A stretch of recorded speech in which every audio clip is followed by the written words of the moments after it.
Hello दोस्तों, स्वागत है आप सभी का फिर एक बार अपने YouTube चैनल संबल स्टडीज़ में। मैं डॉक्टर एस के सचान। हम लोग इस समय पढ़ रहे थे परसेंटेज, और आज हम लोग परसेंटेज की कुछ मिसलेनियस प्रॉब्लम्स करेंगे जो हर एक तरह के एग्ज़ाम्स में पूछी जाती हैं। तो आइए शुरू करते हैं। कुछ प्रॉब्लम्स जो एग्ज़ाम्स के पॉइंट ऑफ व्यू से इम्पोर्टेंट हैं, और ये हर तरह की प्रॉब्लम्स आज हम इसमें कवर करने की कोशिश करेंगे, जिससे कि हर तरह के क्वेश्चंस को हम लोग एक बार जरूर कर लें। तो आइए शुरू करते हैं। पहला क्वेश्चन लिखते हैं। जैसे क्वेश्चन इस तरह से आता है कि 80 का 30% divided by x is equal to 24, तो x बराबर क्या है। इस तरह का क्वेश्चन आएगा। इसमें 4 ऑप्शंस दिए होंगे और चारों ऑप्शंस में कोई एक ऑप्शन सही होगा। तो ये आसान क्वेश्चन है और हम लोग कोशिश करते हैं इसको। देखिए, अगर हम x को राइट हैंड साइड में ट्रांसफर करें तो क्या आ जाएगा।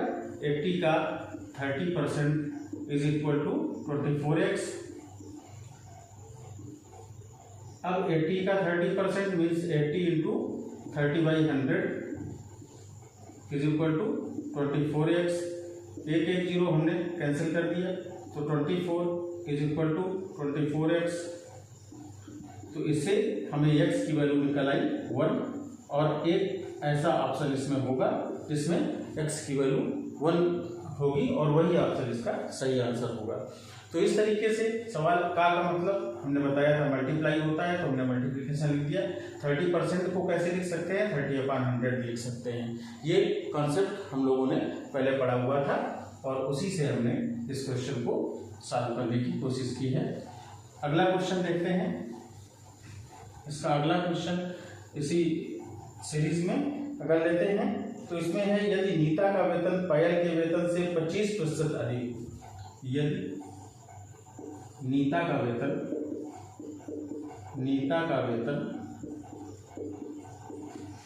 पायल के वेतन से 25% अधिक हो, तो पायल का वेतन नीता के वेतन से कितने प्रतिशत कम है। तो पायल का वेतन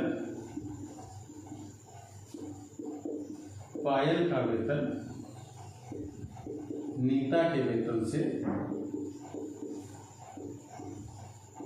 कितने प्रतिशत कम है। देखिए, इस तरह का हम लोगों ने डिस्कस किया था कि जो इस तरह के सवाल होते हैं कि एक संख्या दूसरी संख्या से इतने प्रतिशत अधिक है, तो दूसरी संख्या पहली संख्या से कितने प्रतिशत कम होगी। तो ये इस तरह के क्वेश्चंस थे। हम लोगों ने कैसे इसको पढ़ा था कि इसका सलूशन देखते हैं, या इसमें कुछ ऑप्शंस दिए हैं, अगर हम इसको नोट कर ले तो ए है 25%, बी है 20%, सी है 15%, और इसका डी ऑप्शन है 32%। तो देखिए, इस तरह के क्वेश्चन को हम कैसे सॉल्व करते हैं। हम लोगों ने इस तरह का क्वेश्चन कॉन्सेप्ट में भी पढ़ रखा था कि नीता का वेतन पायल के वेतन से अधिक है। तो मान लीजिए कि ये नीता है और ये पायल है। तो पायल के वेतन से अधिक है, यानी पायल का वेतन हमने मान लिया 100। तो पायल का वेतन जब हमने 100 मान लिया, तो नीता का वेतन कितना हो गया 125, क्योंकि 25% अधिक है तो 125 हमने बताया था। इसके बाद इसमें रेशियो निकालते हैं, अनुपात निकालते हैं। तो 25 से ये दोनों संख्याएं डिवाइड हो जाएगी, तो 5:4 का रेशियो आया।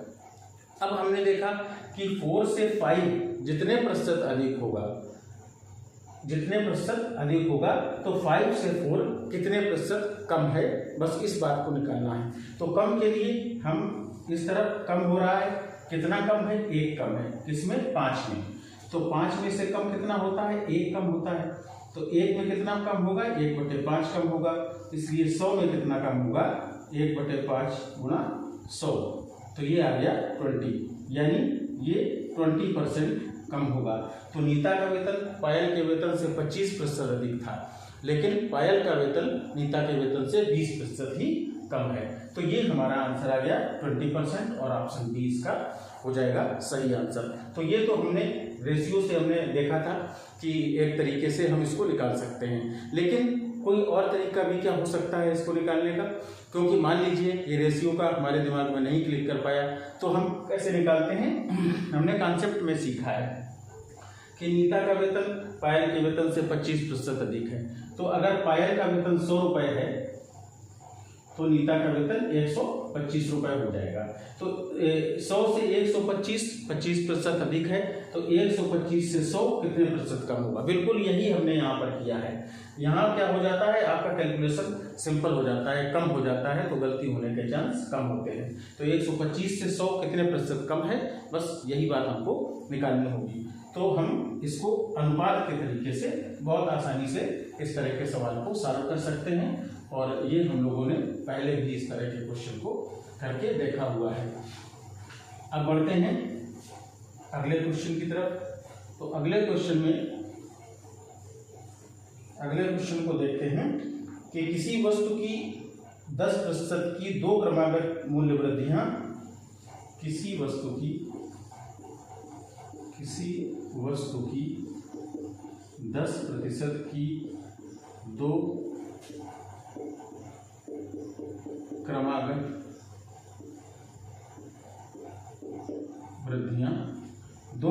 वृद्धियां किस एकमात्र मूल्य वृद्धि के समतुल्य है। किस एकमात्र मूल्य वृद्धि के समतुल्य है। अब इसमें 4 ऑप्शन हर एक की तरह दिए रहेंगे। पहला है 19%, बी ऑप्शन है इसका 20%, सी ऑप्शन हो जाएगा 21% एंड डी ऑप्शन दिया हुआ है 22%।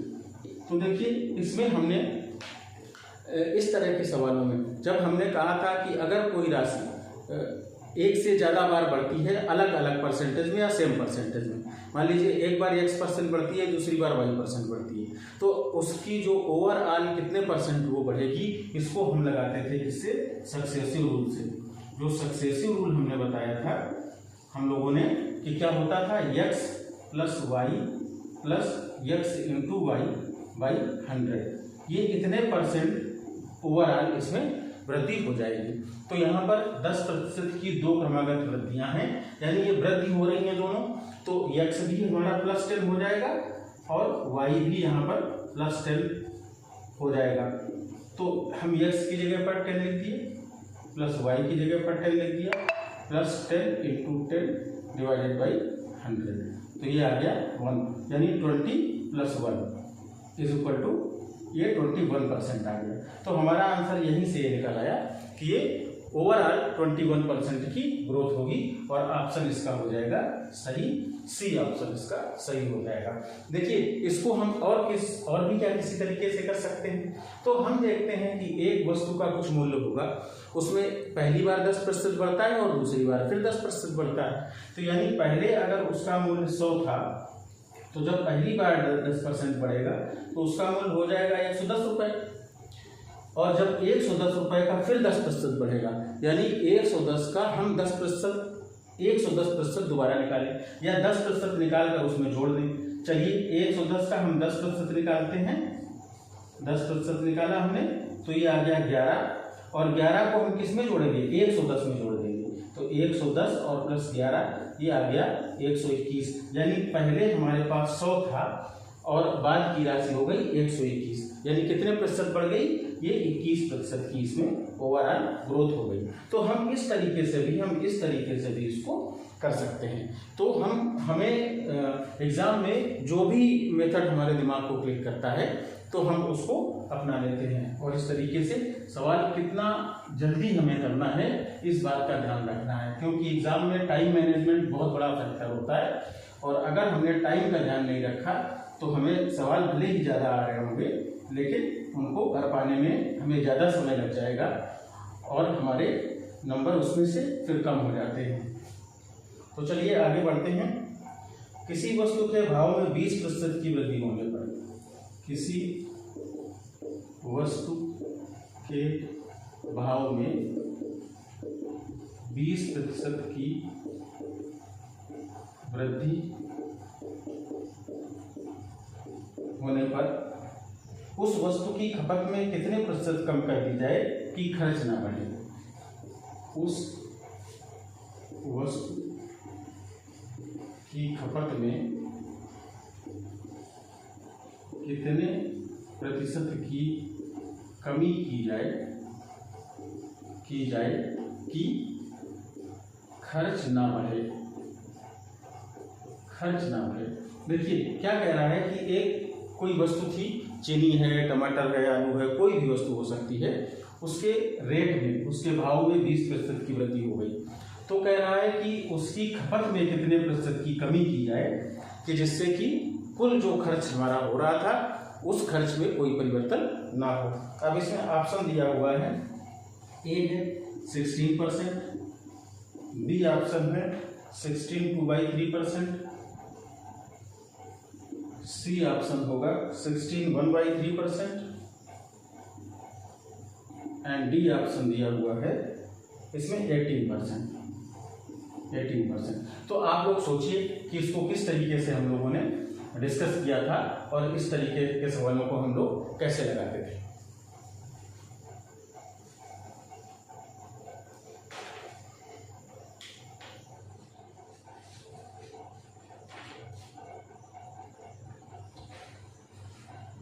तो आप लोगों ने लगा लिया होगा, इसको समझ लिया होगा कि इस तरह के सवाल को हम लोग कैसे सॉल्व करते थे। कि देखिए हमने बताया था कि जो प्राइस और डिमांड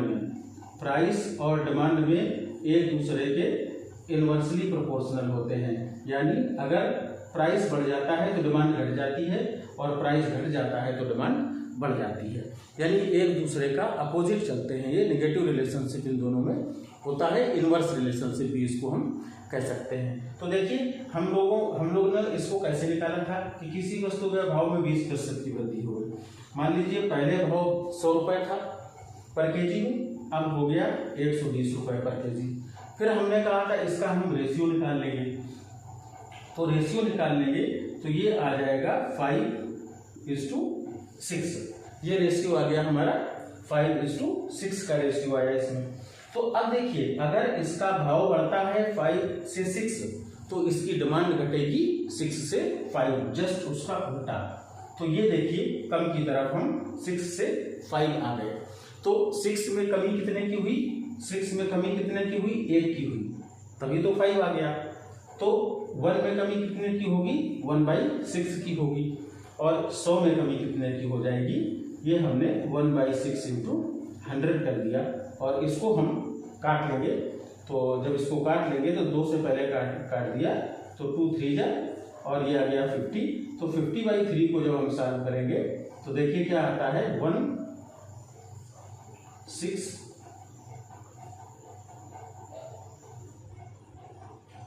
2/3। तो 16 2/3% की इसमें जो होगी वो कमी आ जाएगी। तो इसका बी ऑप्शन हमारा सही हो जाएगा। तो देखिए हम इसको केवल इतने सरल से ढंग से, इतने कम कैलकुलेशन से हम इसको सॉल्व कर सकते हैं, जिससे कि ये जब भी कैलकुलेशन बड़ा होता है तो क्वेश्चन को सॉल्व करने में उसमें गलतियों का भी चांस उतना ही ज़्यादा होता है। तो इस तरह का सवाल हम इस तरीके से कर सकते हैं। हम रेशियो के से अगर सॉल्व करेंगे तो ये बहुत ही आसानी से, बहुत जल्दी हम इसको कम समय में कर पाएंगे। तो अब इसमें एक और तरह का सवाल देखते हैं जो अक्सर परीक्षाओं में पूछा जाता है। इसमें है यदि 7% नमक वाले 12 लीटर घोल को उबालकर, यदि 7% नमक वाले 12 लीटर घोल को उबालकर 4 लीटर पानी को वाष्पित कर दिया जाए। 4 लीटर पानी को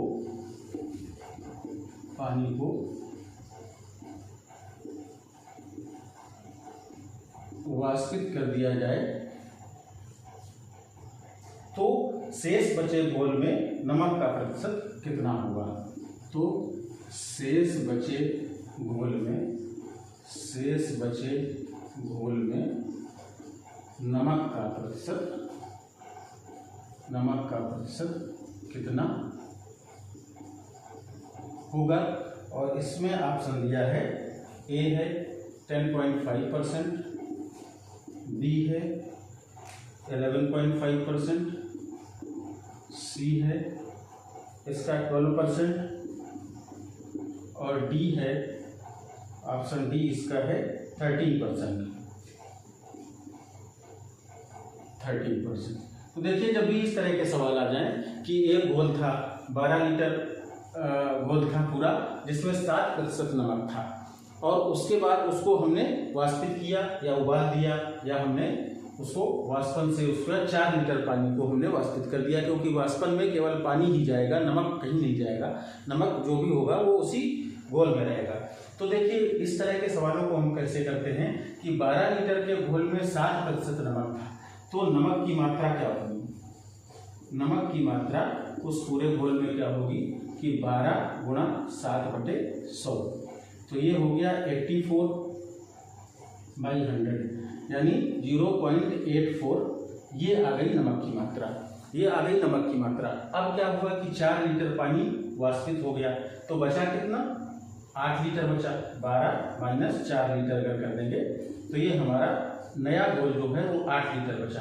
तो 8 लीटर में पानी होगा और नमक कितना होगा, नमक तो 0.84 ही होगा, नमक की मात्रा तो उतनी ही रहेगी।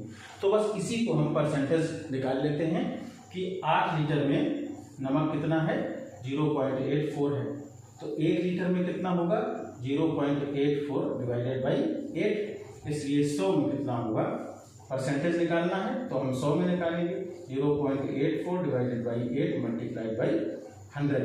तो देखिए, ये आ गया 84/8%। अब इसको हम काट लेंगे, तो जब काटेंगे तो ये कितना आ जाएगा, 8 से एक बार गया, फिर 0 हो जाएगा, पॉइंट हो जाएगा और 5 हो जाएगा, इतने परसेंट, 10.5%।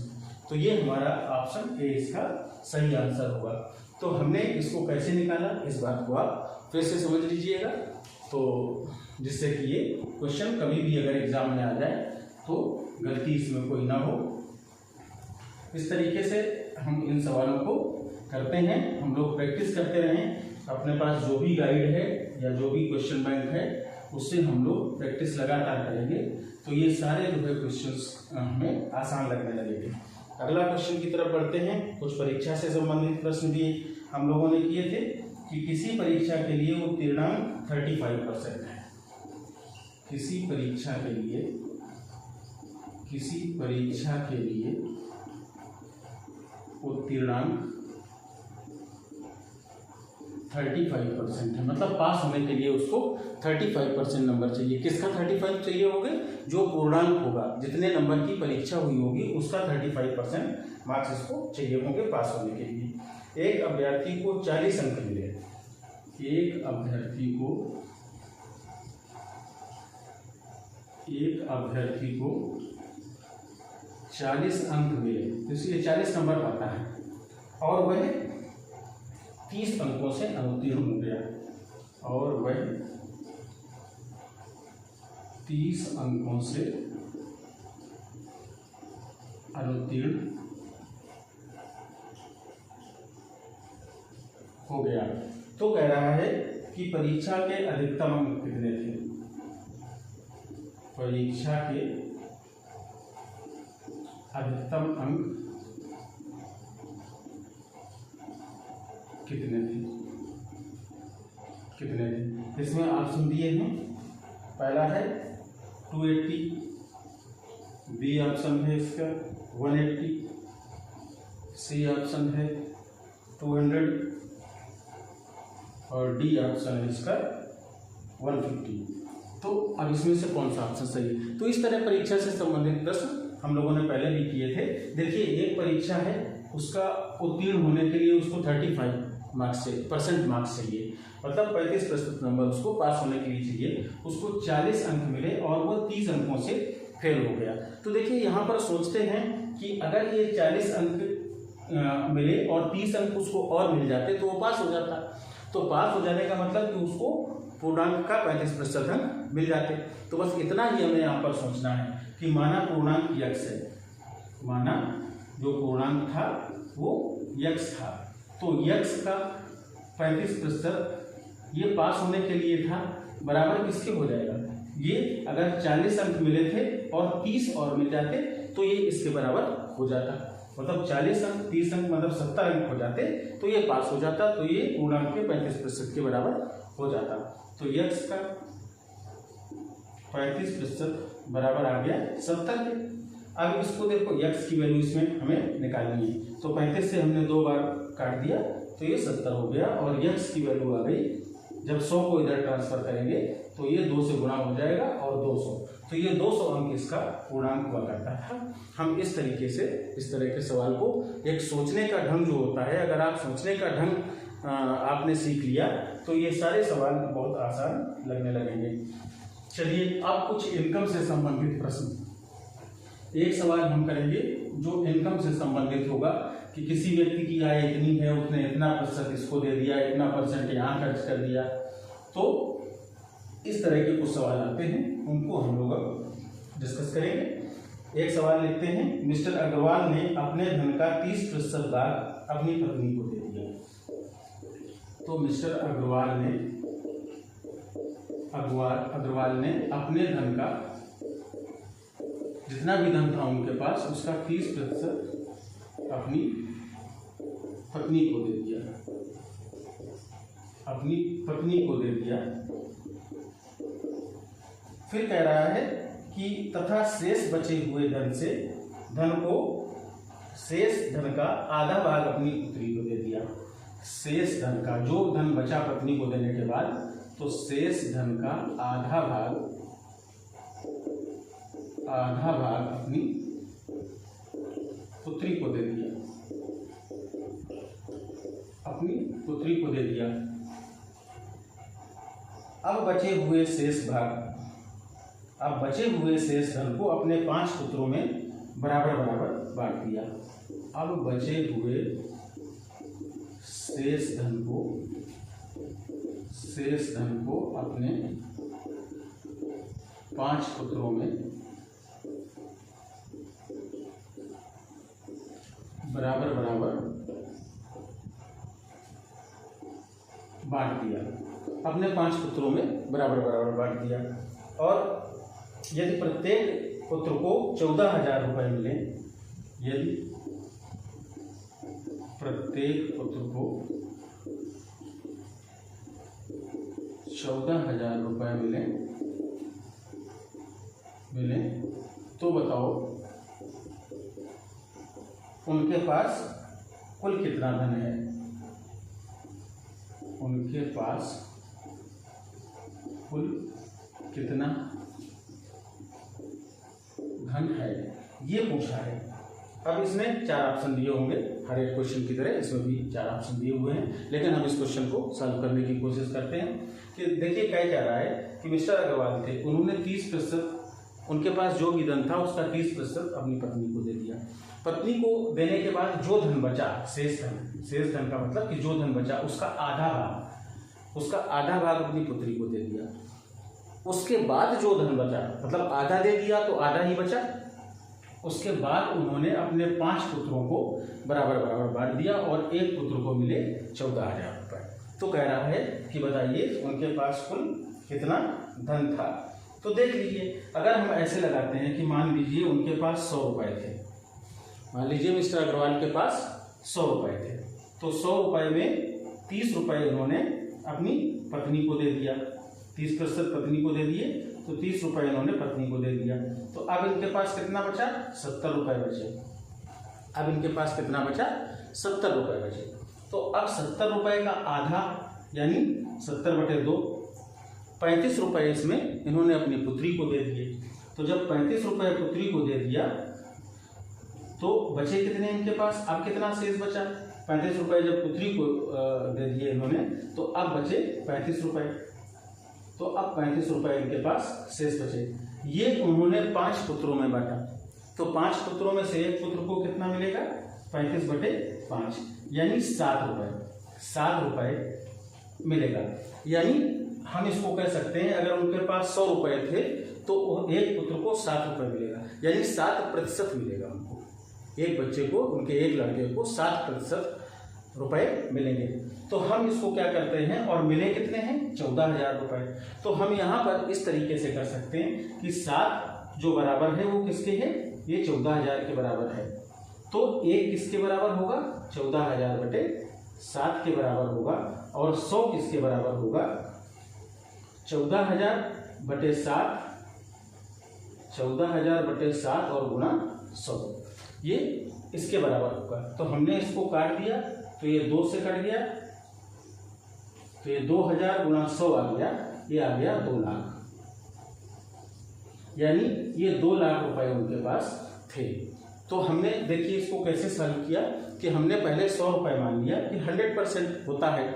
हम जो भी कुल धनराशि या कुल पूरी राशि होती है तो उसको हम 100% मानते हैं। तो हमने 100% उसके पास था, उसमें 30% उसने अपनी पत्नी को दिया, 70% बचा, मतलब 70 रुपये बचे। आधा अपनी पुत्री को दे दिया, तो 35 रुपये उसने पुत्री को दे दिया, तो 35 रुपये उसके पास बचे। 35 रुपये को 5 बच्चों में बांटा, तो एक बच्चे के हिस्से में है 7 रुपये। 7 रुपये यहाँ मान लीजिए, या 7% हम कह सकते हैं कि 7% बचा। तो चाहे हम लिख दें कि x का 7% बराबर 14,000, तो x की वैल्यू क्या होगी, या हम इस तरीके से भी सॉल्व कर सकते हैं कि ये 7 किसके बराबर है, 14,000 के बराबर है, क्योंकि यहाँ इसने बताया है कि एक पुत्र को 14,000 रुपये मिलते हैं। तो 7 अगर 14,000 के बराबर है तो 100 किसके बराबर होगा, ये 2 लाख के बराबर होगा। तो इस तरीके से हम इसको क्वेश्चन को सॉल्व कर सकते हैं। अब देखिए और हम कैसे इसको कर सकते हैं, मान लीजिए और कैसे हम इसको और जल्दी से सॉल्व करना हो, कम स्टेप में सॉल्व करना हो, तो हम कैसे कर सकते हैं, इस बात को ध्यान में देते हैं। देखिए मान लीजिए उनके पास x रुपये थे, टोटल x रुपये थे, ठीक। उन्होंने 35% अपनी पत्नी को दिया, तो कितना बचा होगा उनके पास, 70% बचा होगा। तो बचा कितना, x का 70%, इतना बचा होगा। जब इतना बचा तो इसमें से उसने आधा तो अपनी पुत्री को दे दिया। तो जब इसका आधा अपनी पुत्री को दे दिया और आधा ही बचा होगा, तो पुत्री को दिया, या बचा कितना, इतना बचा, हमने बटे 2 कर दिया, क्योंकि आधा करना था हमें, 70x/100 का आधा करना था, तो ये 70x/200 हो गया। तो इतना उसने पुत्री को दे दिया और इतना ही उसके पास बचा। अब इस धन को 70x/200 को उसने 5 पुत्रों में बराबर बराबर बांटा। तो अब देखिए 70x/2 में फिर हमने नीचे 5 का गुणा कर दिया, या ये समझ लीजिए कि इस पूरे में 5 का भाग दे दिया। जब ये 5 का भाग दे दिया तो एक पुत्र को मिलने वाली राशि यही होगी। ये किसके बराबर है, 14,000 के। ये किसके बराबर है, 14,000 के। तो अब देखिए अब इसमें हमें x की वैल्यू सीधे से निकाल लेनी है। तो x की वैल्यू जब हम निकालेंगे तो x बराबर आ जाएगा, सबको उस तरफ ट्रांसफर कर देंगे, तो ये आ गया 14,000 गुणा, ये ऊपर जाएगा तो गुणा में हो जाएगा 100 गुणा 2 गुणा 5/70, ये आ गया। अब देखिए इसको हम काट देते हैं, एक 0 से एक 0 काटा और 7 से हमने इसको काट दिया, ये आ गया 2,000। अब ये 5 का दूना 10, 10 से फिर 100 हो जाएगा, ये 10 का गुणा करेंगे और ये 2,000 में जब गुणा करेंगे 100 का, तो ये आ जाएगा 2 लाख। ये 2 लाख रुपए हमको यहाँ पर निकल आया। तो देखिए एक स्टेप से केवल आप अपने दिमाग में इस बात को सोचते चले जाइए कि कैसे हुआ। फिर से एक बात समझ लीजिए, x रुपए थे, 30% अगर पत्नी को दे दिया तो उसके पास 70% बचे, तो 70% हमने यहाँ लिख लिया। आधा भाग पुत्री को दिया तो हमने यहाँ पर उसके बटे 2 कर दिया, तो आधा हो गया। अब जब आधा भाग दे दिया तो आधा ही बचा होगा, तो आधा इतना ही होगा, यही बचा होगा। इसको उसने 5 पुत्रों में बांटा, तो हमने फिर से इसमें 5 का भाग दे दिया, तो ये एक पुत्र को जितनी धनराशि मिली उसके बराबर हो गया, और ये 14,000 के बराबर है। बस इसमें से हमने x की वैल्यू निकाल लेनी थी। x की वैल्यू हमने निकाल ली, एक स्टेप के अंदर ये सवाल सॉल्व हो गया। तो इस तरीके से हम अपने तरफ से कोशिश करते हैं कि हम कितना कम स्टेप में और कितने हम अच्छे तरीके से सवाल को सॉल्व कर ले जाएं। अब देखिए कुछ जनसंख्या पर प्रश्न आते हैं, तो जनसंख्या पर भी प्रश्न हम लोगों ने करेक्ट करे हुए थे।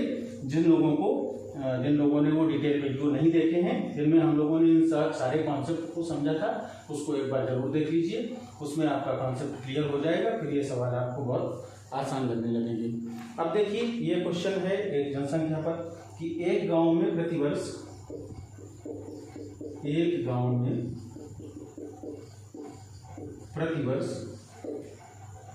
10% बच्चों की वृद्धि होती है। मतलब बच्चों की जनसंख्या में 10% बच्चों की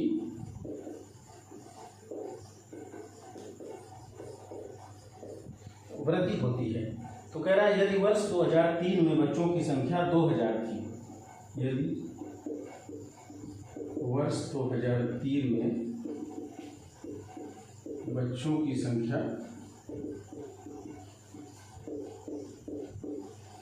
2000 थी, तो वर्ष 2006 में बच्चों की संख्या कितनी होगी? तो वर्ष 2006 में बच्चों की संख्या कितनी होगी? तो अब ये जनसंख्या पर प्रश्न है सिंपल, और इस तरह के प्रश्न हमने किए भी थे। तो देखिए क्या कह रहा है, ये लगते हैं जैसे जो चक्रवृद्धि ब्याज का फार्मूला हम लोगों ने पढ़ा था। क्या पढ़ा था? A = P 1 + R/100 के whole power n। A = P 1 + R/100 के होल पावर n। इसमें क्या होता था? P क्या होता था? ये जो प्रारंभिक जनसंख्या है, R क्या है? जिस रेट से बढ़ रहा है, यानी दर है उसकी 10% यहाँ दिया हुआ है। n क्या है? कितने वर्ष के लिए? तो देखिए 2003 में दिया है और 2006 में पूछा है, तो यानी यहाँ पर n बराबर होगा 3 वर्ष। n बराबर 3 वर्ष हो जाएगा। r बराबर 10% लिख देंगे और p की वैल्यू जो लिखेंगे वो जो वर्तमान जनसंख्या थी 2000 थी। अब इसी फार्मूले में हम इसको लिख देते हैं, तो 3 साल बाद वो जनसंख्या हमको मिल जाएगी। तो 2000 1 + 10/100 के होल पावर 3। एक इसमें कट गया, तो ये आ गया 2000। 1 + 1/10 को लिख सकते हैं 11/10 के होल पावर 3। अब इसको हम सॉल्व कर लेंगे। 2000 गुणा 11/10 गुणा 11/10 गुणा 11/10। 3 से ये 3 0 कट गया। 11 से 11 में गुणा किया तो 121 आया, और 11 का 2 में गुणा किया तो 22 आया।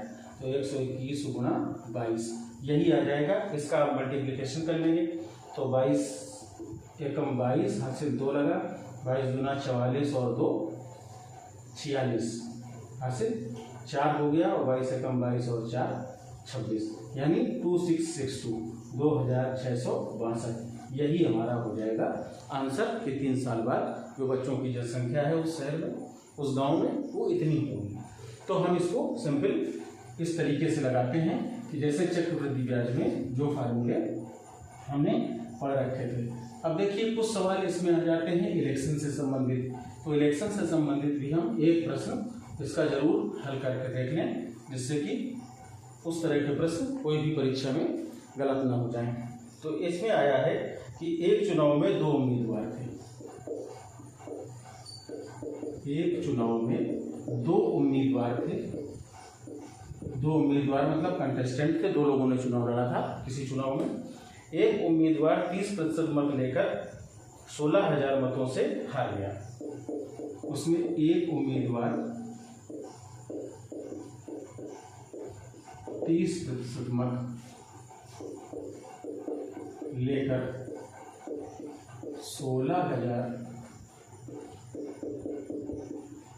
मतों से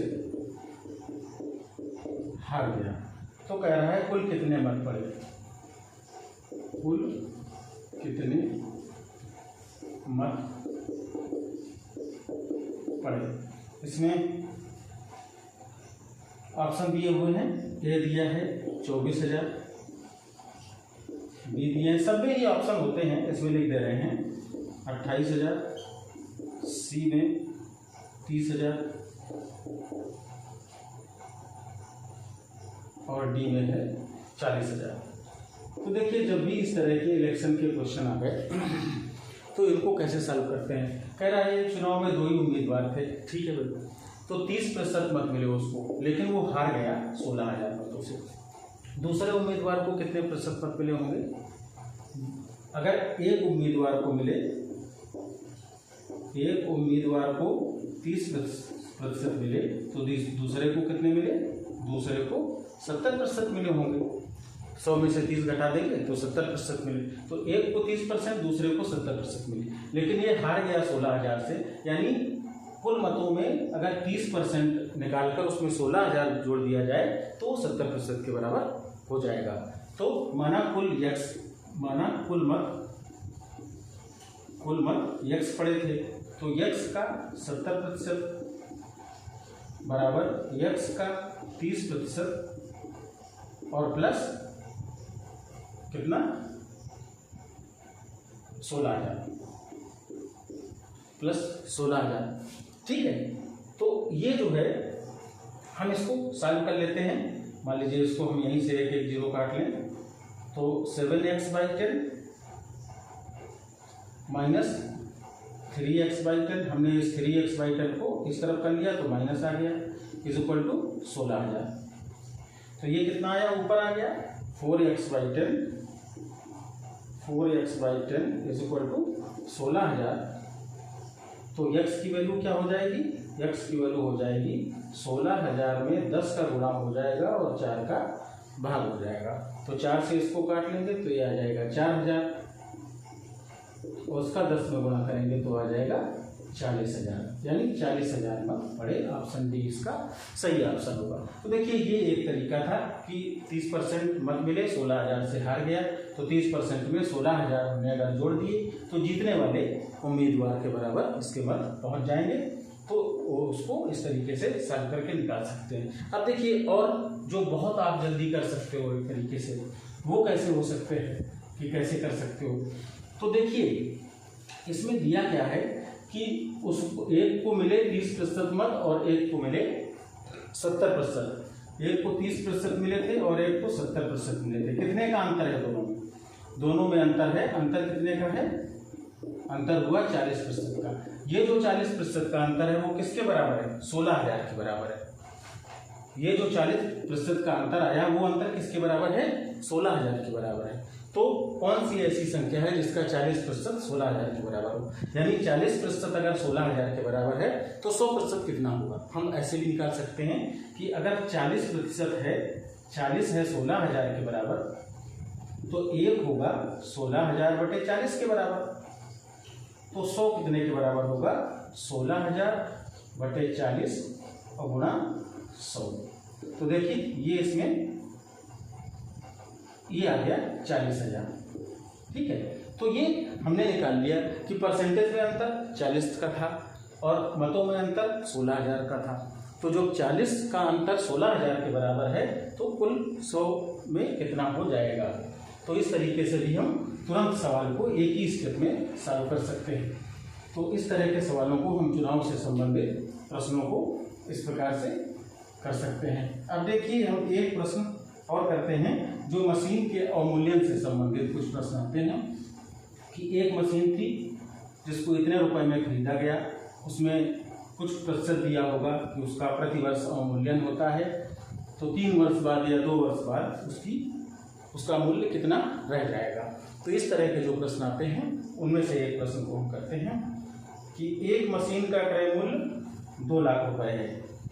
एक मशीन का क्रय मूल्य रुपए 2 लाख है।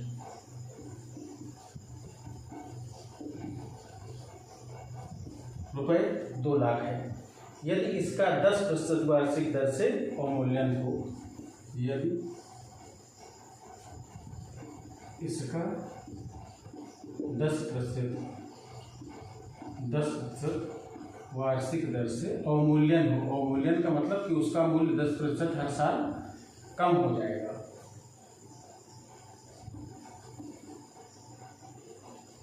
अवमूल्यन हो तो 3 वर्ष बाद इसका मूल्य कितना हुआ, तो 3 वर्ष बाद इसका मूल्य कितना होगा। इसमें ऑप्शन दिए हुए हैं, ए है 60,000, बी है 1,40,000, सी आया 1,45,800 और इसका ऑप्शन डी है 2,66,200। इतने रुपए, ठीक है। तो देखिए इसमें क्या करते हैं हम, एक मशीन था, इसका क्रय मूल्य 2 लाख रुपए था, 2 लाख रुपए में वो मशीन खरीदी गई थी। 10% वार्षिक दर से उसकी जो मूल्य है उसका वो घटता जाता है, मतलब पहली साल 10% घटेगा, फिर जितना मूल्य बचेगा उसके अगली साल उसका 10% घट जाएगा। तो इस तरीके से वो उसका अवमूल्यन होता है। 3 वर्ष बाद पूछा हुआ है। तो इसके लिए हम लोगों ने क्या पढ़ा था कि एक फार्मूला उसी तरह जैसे चक्रवृद्धि ब्याज का होता है, A = P, बस यहाँ पर क्या हो जाएगा, -1 - R/100 के होल पावर n। वहाँ पर चक्रवृद्धि ब्याज में यहाँ प्लस होता था, लेकिन अवमूल्यन हो रहा है तो घटेगी राशि, इसलिए यहाँ पर माइनस का चिन्ह लगा देते हैं और पूरा क्वेश्चन उसी तरीके से सॉल्व होता है। तो देखिए P की वैल्यू क्या थी, 2 लाख रुपए, ये 2 लाख रुपए की P की वैल्यू इंटू 1 - R की वैल्यू 10 है बाई 100 के होल पावर कितने वर्षों में, 3 वर्षों में बताया, तो हमने n की वैल्यू 3 लिख दी। तो अब इसका अगर एक 0 से इसको हम यहीं पर काट देते हैं तो ये आ जाएगा 2 लाख, ये 10 एकम 10 में से 1 गया 9, 9/10 के होल पावर 3, यानी 2 लाख गुणा 9/10 गुणा 9/10 और गुणा 9/10, 3 बार कर देंगे हम इसको, और ये 3 हम 0 यहाँ से इसको काट देंगे। तो 9 का 9 से मल्टीप्लाई करेंगे तो 81 आएगा, और इसका करेंगे तो 1800। चलिए 9 का 9 से मल्टीप्लाई किया तो ये आ गया 81 × 9 × 200, ये आ गया। फिर इसको 9 से कर लो तो 9 एकम 9 72, 729 × 200। इसको जब करेंगे तो 2 0 हो गया, 18 की 8 हो गया, यहाँ से देख तो 4 और 1 5 हो गया, और ये 14 हो गया, तो 1,45,800, यानी इसका ऑप्शन सी इसका सही आंसर होगा कि 1,45,800। तो इस तरीके से हम मशीन के अवमूल्यन पर प्रश्नों को सही कर सकते हैं। अब देखिए इस तरह से हमने ज़्यादातर क्वेश्चंस को जो इसमें आ सकते थे उनमें से ज़्यादातर प्रश्नों को हमने कवर कर लिया है। एक प्रश्न और इस तरीके का आ जाता है जो कई बार हम लोगों को फंसा देता है, तो इसको बहुत इम्पॉर्टेंट है, इसको बहुत ध्यान से हम देखते हैं, और इसको ये आखिरी प्रश्न होगा इसका, और इसको करने के बाद हम लोग इस क्लास को ख़त्म कर देंगे। तो गेहूं के मूल्य में 20% कमी होने के कारण, गेहूं के मूल्य में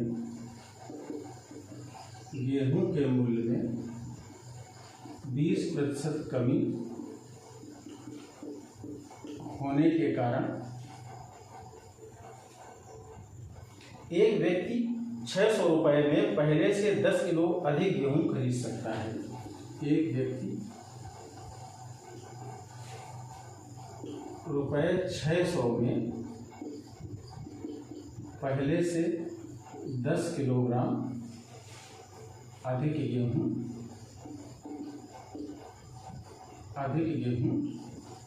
खरीद सकता है। तो कह रहा है भाव में कमी होने के बाद गेहूं का भाव कितना होगा। भाव में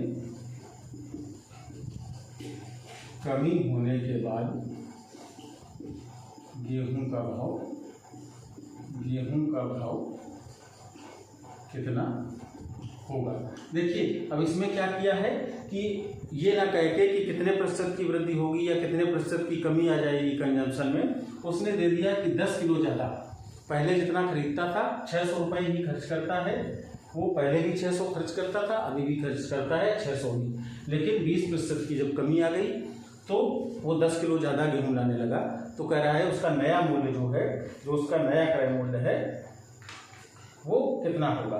तो देखिए इसको हम बहुत पहले तो हम एक कॉन्सेप्ट से, थोड़ा सा कॉन्सेप्ट हो सकता है आपको एक आध स्टेप ज़्यादा लेंदी लगे, लेकिन हम इसको कॉन्सेप्ट से करने की कोशिश करेंगे कि हम लिखते हैं कि पहले क्या स्थिति थी, पहले क्या था और बाद में क्या था। ठीक, पहले हम लिखते हैं कि इसका मूल्य कितना था। पहले इसका मूल्य हमने मान लिया x रुपये पर केजी था। तो नया क्या हो जाएगा, 20% की कमी हो गई, यानी पहले का 80% रह गया, यानी x गुणा 80/100 यानी 8x/10 रुपये पर किलो हो गया। देखिए पहले था उसका, इसको हम 0.8 भी लिख सकते हैं, 0.8x रुपये पर केजी। पहले था x रुपये पर केजी, अब हो गया 0.8x रुपये पर केजी। 20% की कमी आ गई तो ये 80% रह गया। अब क्या देखते हैं कि पहले खर्च कितना करता था। खर्च पहले भी 600 रुपये करता था और अब भी 600 रुपये करता है, खर्च बराबर है, 600 रुपये ही है। तो अब देखिए कि पहले जो वो करता था तो उसमें कितनी मात्रा खरीदता था। देखिए कितनी मात्रा खरीदेगा, तो क्रय कितना करता था, क्रय की गई मात्रा। देखिए कितनी थी क्रय की गई मात्रा, भाई 600 रुपये में कितना खरीदेगा। x रुपये का 1 किलो मिलता था, जब x रुपये का 1 किलो मिलता था तो 600 रुपये का वो कितना खरीदता था, हम जानते हैं इसको 600/x किलो ये खरीदता था। अब यहाँ पर देखिए कितना खरीदेगा, यहाँ पर 600/0.8x, यहाँ पर 600/0.8x किलो खरीदेगा। तो देखिए नया जो हमारा ये होगा नई मात्रा, वो 600/0.8x आ गई। ये किसके बराबर है, ये 600 + x से 10 किलो ज़्यादा है, ये 600 + x से 10 किलो ज़्यादा है ये मात्रा। तो अगर हम इसमें 10 जोड़ दें तो ये इसके बराबर हो जाएगी। तो प्रश्न के अनुसार हमने क्या देखा, तो प्रश्न के अनुसार हमने क्या लिख लिया, यहाँ पर लिख लेते हैं कि 600/x, इसमें से अगर हम 10 जोड़ दें तो ये किसके बराबर हो जाएगा, 600/0.8x। अब देखिए इसको हम थोड़ा सॉल्व कर लें अगर यहीं पे तो ये आसान हो जाएगा। इसको 8 से अगर काट दें तो ये 7 हो गया, 8 × 7 = 56, 4 हो गया, 8 × 5 = 40, 750। तो 600/x + 10 = 750/x। अब हम 600/x को इस तरफ ट्रांसफर कर देंगे तो क्या आ जाएगा, 10 = कितना आ गया, 750/x - 600/x। तो ये कितना आ गया, 750 में जब 600 घट जाएगा तो 150/x आ गया। तो 150/x = आ गया 10। तो देखिए x की वैल्यू कितनी आ गई, x की वैल्यू आ गई 150/10, 150/10 यानी 15 kg। तो ये 15 kg, ये x हमने क्या माना था, इसका x रुपीस पर केजी यानी 15 रुपीस पर केजी इसकी वैल्यू क्या थी, इसका मूल्य क्या था, 15 रुपये पर किलो था।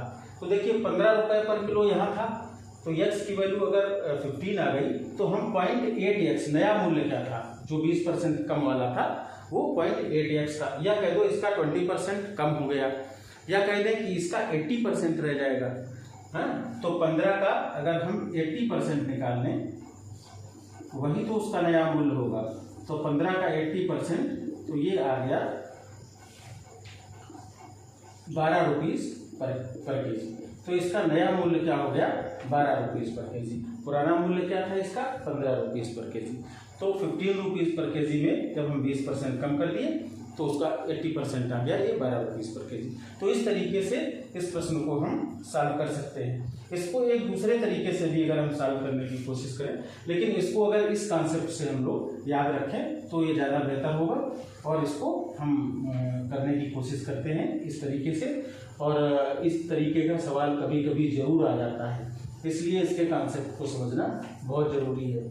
जिन लोगों ने पुराने वीडियो नहीं देखे हैं, वो लोग अगर पुराने वीडियो देखते हैं तो उनको पूरा कॉन्सेप्ट बताया गया है, इसको समझाया गया है डिटेल में, जिससे वो सीख सकते हैं और फिर इन प्रश्नों को हल कर सकते हैं। इन्हें बार बार जो है हल करने की ज़रूरत होती है, ज़्यादा से ज़्यादा प्रैक्टिस की ज़रूरत होती है मैथमेटिक्स में। सो आज की क्लास यहीं ख़त्म होती है। Thank you. अगर आप लोग इस चैनल पर नए हैं तो इसको सब्सक्राइब कर लीजिएगा, और अगर आपको ये जानकारी अच्छी लगी हो तो आप इसको लाइक करिए और दूसरे लोगों को भी शेयर करिए, जिससे कि उनको भी इसका फ़ायदा मिल सके। Thank you very much.